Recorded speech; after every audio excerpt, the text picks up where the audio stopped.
നീതിമാന്മാരെ ബഹുമാനിച്ചാൽ നന്മകളുണ്ടാകാമോ? ഈ ദീർഘമായ സഭയിലെ ദൈവാലയത്തിലും നഗരചുറ്റിയുള്ള പ്രദർശനം ഞാൻ ചോദിക്കാൻ ആഗ്രഹിക്കുകയാണ്. ആർക്കെങ്കിലും സംശയങ്ങളുണ്ടെങ്കിൽ തുടർമാനമായ എല്ലാ വിഷയങ്ങളും ദൈവത്തിന്റെ പരിശുദ്ധാത്മാവ് നിങ്ങളെ വിശ്വസനങ്ങളെ ബോധവൽക്കരിക്കാൻ വേണ്ടിക്കൊടുക്കുകയാണ്. ഒരിക്കലും ആവർത്തിക്കുന്ന വിശുദ്ധ ഒരു സഹതായി എന്ന് വെച്ച്, ഒരു പരിശുദ്ധൻ എന്ന് വെച്ച്, ഒരു രക്തസാക്ഷി എന്ന് വെച്ച്, ഒരു ശുദ്ധിമതി എന്ന് വെച്ച് അവരെ കൈക്കൊണ്ടവരെ നന്മ നമുക്കുണ്ടാകുമെന്ന് വചനം വീണ്ടും ബോധ്യപ്പെടുത്തുകയാണ്. ഒരു സംഭവത്തിന്റെ ചുരുളുകൾ അടിപ്പാൻ വേണ്ടി ഞാൻ ആഗ്രഹിക്കുകയാണ്. നമുക്കറിയാം, വിശുദ്ധ വേദപുസ്തക ചരിത്രത്തിലെ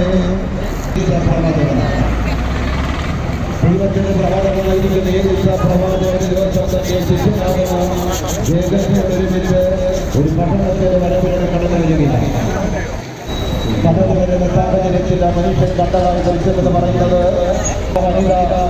ദൈവത്തിന്റെ പ്രവാചകൻ വഴിയോരം വഴി കടന്നു പോകുന്ന രംഗം കണ്ടിട്ട്, ചിത്രം കണ്ടിട്ട് ആ പെൺകുട്ടി അവരുടെ പ്രിയപ്പെട്ട പറഞ്ഞു, പ്രിയപ്പെട്ടതായി ജനങ്ങളുടെ മനസ്സിലാകുന്ന ആ വാക്ക് നടപടിക്കുകയാണ്.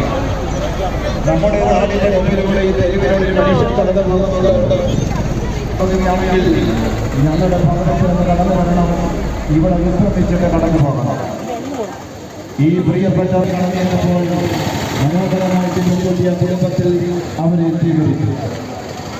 എന്റെ പ്രിയപ്പെട്ട സഹോദരങ്ങളെ സംബന്ധിച്ചപ്പോൾ ദൈവത്തിന്റെ പ്രവാചകൻ സ്വീകരിച്ചുകൊണ്ട് നമുക്ക് ഈ കുടുംബം ആദരവോടെ നമ്മെ ബഹുമാനിച്ച് കുടുംബത്തെ നമുക്ക് ആവശ്യമായി കഴിയുകയും ചെയ്തതുകൊണ്ട് ഇവരുടെ പ്രതിഫലമായ